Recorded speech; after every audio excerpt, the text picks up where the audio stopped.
of the favorite things to work on is a crumpled up piece of paper. Either, well, it doesn't matter what kind of paper. A paper bag is readily available, so that's what I have here. There are, of course, this can be done in any medium. I have 3 different tools that I'm going to use, and they are all variations of graphite or charcoal. But of course, as I said, anything can be used: colored pencil, watercolor, oil paint. The fun thing about using crumpled paper as a muse or as a starting point is that you can go either direction with it and push it all the way to the end, or kind of stay right in the middle. You can either render it exactly as it is and work on your observation skills, your proportion skills, your shadow, your ability to create a shadow and make it look like a, quote, real piece of paper, quote, on a surface.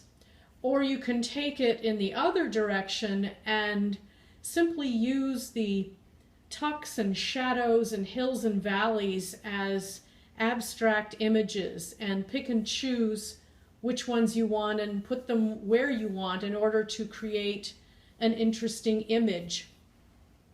So the first one I will show is this nice huge piece of graphite, and just get the I'm going to go for the basic big shape with this because this is so nice and big and I can do that.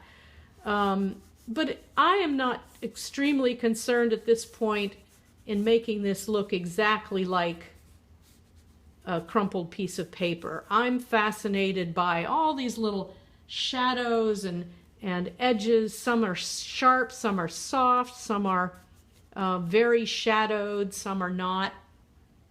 And so I'll do that just to get myself started, and then I'll take another graphite tool, just a pencil.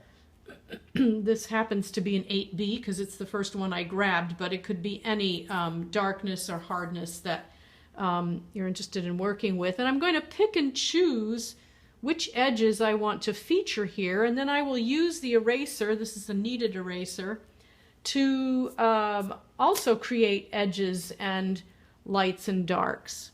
So I'm looking at this edge, which is very nice and sharp against all these sort of varied things, and I like that contrast. So I'm going to put that edge in, and I like how that folds over there. So I'm just picking the edges and images that I find interesting, and none of them are straight. Well, that one's pretty straight, but most of them are curved in some way, so I'm going to make use of that feature to get variety in. And where my first laying in of tone here varied from that and left a kind of irregular edge, I'm just going to leave that because I kind of like it.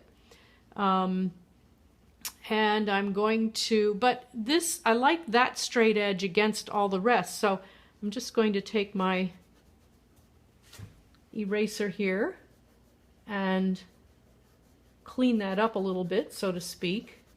I went a little bit too dark. If I'd gone in lighter, it would have come up completely, but even that's kind of interesting. It's kind of like a little ghosted image there, so I'm literally going with the flow here, mixing external with my own internal interest and imagination here.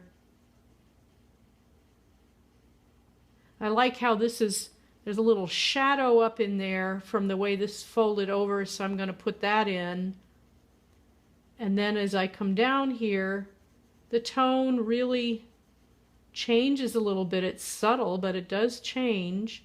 And that edge is varied in its lightness and darkness. And so this is also a good training ground for working on getting those 10 grades of light and dark, going from very dark being number 10 and number 10 being absolutely no tone, and then going a little bit lighter here, a little bit lighter here. This is a good training ground to actually put that into practice. So I would just continue my way around and pick and choose what I wanted to as I found interest.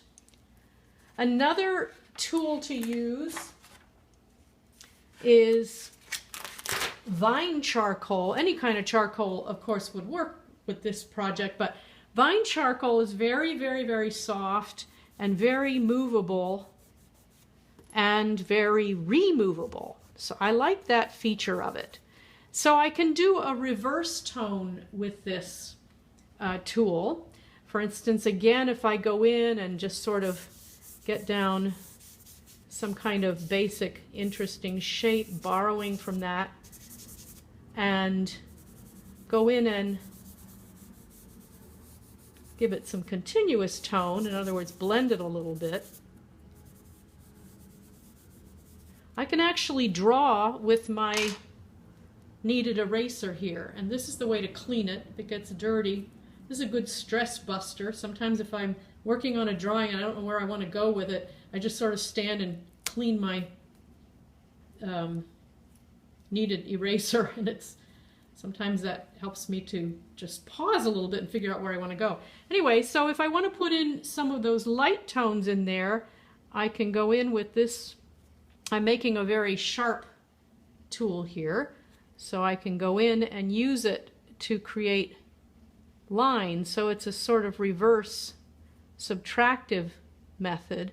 And like with the pencil, I can get quite varied with it if I want to. I can get a soft edge, I can get a hard edge, I can completely erase certain edges, and it does, or I can even get a kind of textured thing going on here if I want to. Well, that's kind of fun. And it does mix well with graphite, so I can go in then and sharpen or deepen some of those edges if I want to, and that works okay. I can really get some interesting crinkles going on in there. It would be helpful though to have, I don't have a piece of paper right near me, so I'll just grab a paper towel, which I happen to have, to lay it down to put your hand on so that you don't smear as you go along. So that's another approach. Those are both what I would call tonal beginnings, looking at the whole image and putting in tone first and then manipulating the tone. Another way to go is linea, as my New York friend would say, a linea or linear approach. And that would be getting in, seeing the angles. And again, this is a good exercise in seeing angles because there are so many different ones in this little muse here, this crumpled piece of paper. I have all of these paper bags from the grocery store because I forget to take my own bags in, and they've been accumulating, so I'm going to be able to get rid of a few. So I could just work my way around. I could do the whole crumpled paper there if I like, or not. I could just stop when I have what I feel is an interesting shape. And again, I'm just borrowing from what's there. I'm not feeling like I have to render it exactly. And I used a light approach again so that I can erase if I have marks that I don't like.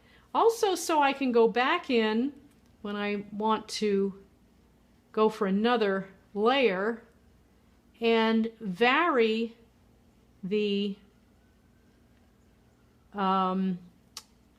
intensity and the width by pressing. I'm pressing now, it's wide and dark, I'm letting up, and it's skinny and light.